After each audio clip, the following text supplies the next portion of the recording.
If you sell products in your business, you're not going to want to miss this episode because I'm going to show you how you can grow your sales by just doing something that you're not currently doing today.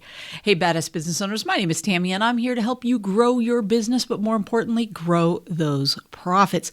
And I'm going to share with you today a story. And when I get done with the story, I'm going to relate it to something that a lot of you do, and I've helped a lot of people with this, that they don't realize they're controlling their sales, but this is what they're doing. So a few months ago, or maybe 6 weeks ago, give or take, we had a new donut place that opened up here in our town. And like many people, you have to go there, right? You have to check it out. So we go, and I've never been in one, so I go inside versus using their drive-thru. And they have this whole line of all these different kinds of donuts. I'm having flashbacks to being a kid. We don't have real donut places where I'm at. And I'm like, wow, this is kind of cool, right? And they also have this freezer off to the side that has milks and juices and all that other stuff. So I'm thinking, cool, I'm going to have a couple of my favorite donuts and I'm going to get me a chocolate milk. I want to feel like a kid at this moment. So we go through, we pick out the donuts that we're going to get. And then I go to the freezer and there's no chocolate milk. Now, there's a space for the chocolate milk, but there's lots of strawberry and regular milk and all kinds of juices, but no chocolate milk. It looks to be the only thing that's out.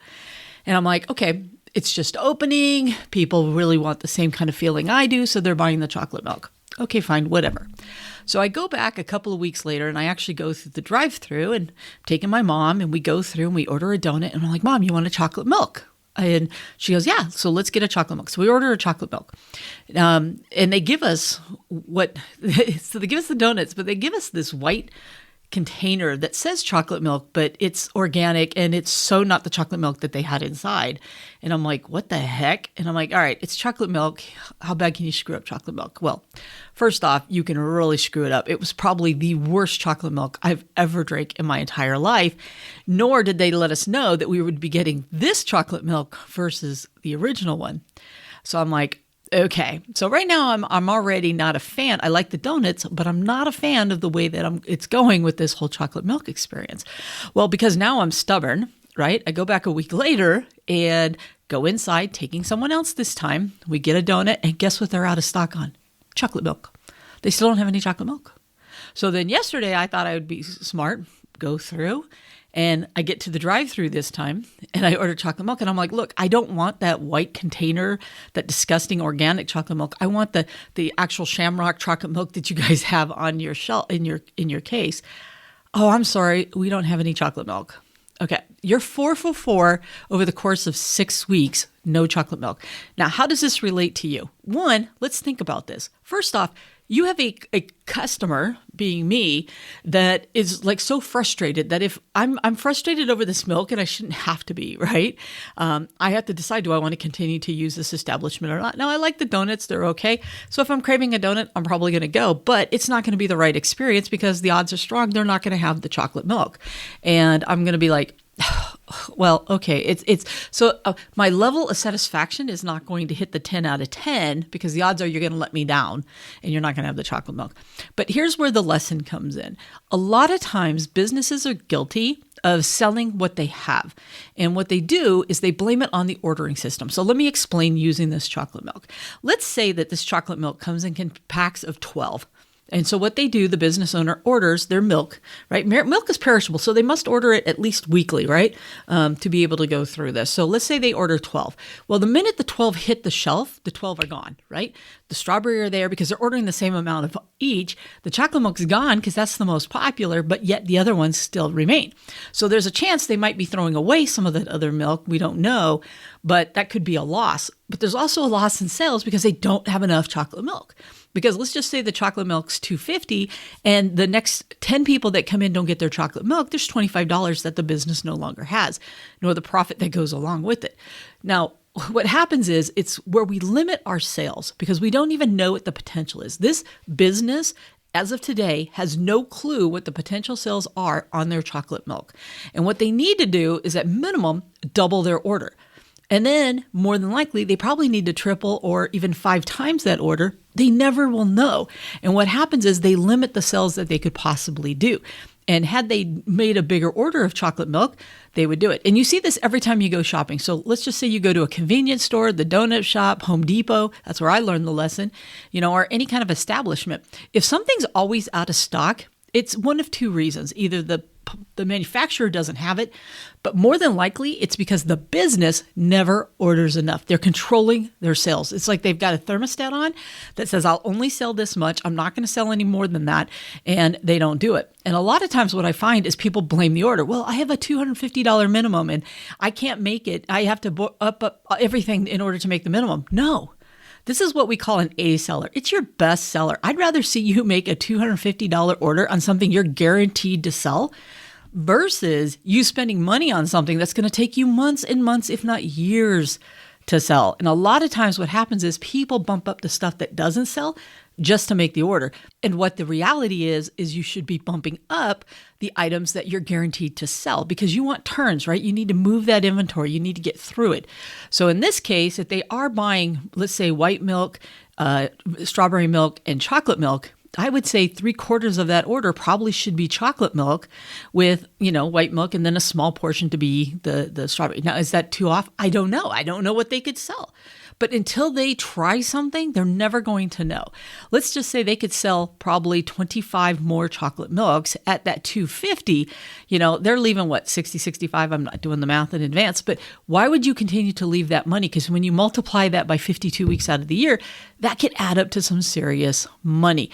And it's an add-on sale, right? So yeah, you're getting a person to buy the donuts, but you're not taking advantage of the add-on sale. You're not getting your ticket average up because they're not buying something. And a lot of times people go, well, if we don't have chocolate milk, they're going to buy the white milk. No. Or they're going to buy the strawberry milk. No, I don't like strawberry milk. White milk makes me sick, which is dumb. Chocolate milk should too, but white milk definitely does, right? Regular milk. I don't feel like a juice. That's not what I find. So yes, some people might grab something else out of that freezer, but what about all those people that don't buy something else out of that freezer? How do you even know what sales you have to do? Now, I've done this exercise with people that have businesses that sell products. And I'm going to tell you, I've also watched those businesses when they finally get their arms around how to inventory and purchase their products correctly, drive their sales through the roof, where all of a sudden they go from selling, maybe $7,000, $8,000 a month to now they're selling $10,000, $12,000 a month. And they're like, wow, I wonder what happened. Well, you were in stock. You were absolutely in stock and you could finally see what it is that you sell. When you were wondering why you were only selling 10 or 12, it's because the pack came in 10 or 12. That's why you sold 10 or 12. It wasn't because the demand was 10 or 12. The demand is probably 24. It could be 36, but you only order what's there. So if you ever have a product that the minute you put it on the shelf, it's gone, order more. If you have something you're always running out of before your next order more. You need to know what your top sellers are and you need to order more. When you're trying to make that order work, order the best sellers. Order it like you need. So get everything up to like 4 weeks of supply, 2 weeks of supply, 1 week of supply, 6 weeks, whatever you do in your business. If you're still short on that order, you go to your top sellers, your A sellers, and you order more of those. Do not try to balance it out with everything else because it just doesn't work that way. And you know what? If I'd rather be overstocked in something I know I can sell versus being overstocked on something I rarely sell. If I run out of, let's just say in this case, if I run out of strawberry milk for a couple of days, but I only sell 1 or 2 a day, that is a lot less painful than if I run out of chocolate milk where I sell 10 a day. Does that kind of make sense? I want you to really think about your business and the items that you sell. And I want you to make sure that you are taking, writing down all of those items that you're constantly running out of. And I want to challenge you, order more. Just see what happens. What do you have to lose? They're going to sell. They're your top sellers, right? Just order more of it and see what happens with your sales over the next few months. I'll guarantee you, for most of you, you're going to see your sales go up. And if your sales go up and these are profitable items, so will your profit because you're going to increase your dollar average, right? There's only a couple ways that you can increase sales. Increase the number of customers coming in, increase the frequency of the customers that you have, and to raise the dollar average. And if you think about that chocolate milk, you know what? A new customer coming in's first experience, if they want chocolate milk, it's going to be good or bad. They may not come in. Plus they're the hardest ones to get, right? Returning customers. If I go in and I get my donut and my chocolate milk, I'm more likely to come back because you have my donut and my chocolate milk. My experience is good. I'm more likely to return, increasing sales.